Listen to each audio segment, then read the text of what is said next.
लोगों के पास इंफॉर्मेशन थी कि there are e cigarettes which are being used by students, और चूंकि ई सिगरेट जो है वो बैंड है, तो हमने एक डिस्ट्रिक्ट की एक स्पेशल ड्राइव चलाई थी जिसमें कि सारे पीएस की टीम्स ने ई सिगरेट्स बेचने वालों के अगेंस्ट एक्शन ली। जितने भी सिगरेट्स या टोबैको प्रोडक्ट्स बेचते हैं उनके पास चेकिंग करवाई, और जिसके पास मिले उनको ई सिगरेट्स और जो ऐसी सिगरेट जो कि फॉरेन मेड हैं, जिनके ऊपर 75% जो उनका एरिया है which is suppose to have that warning, statutory warning, जिनके पास नहीं था उनको भी हमने सीज़ करना है।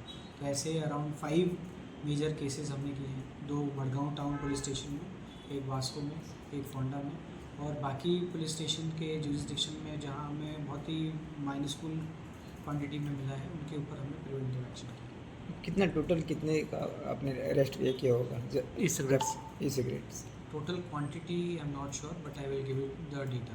ओके।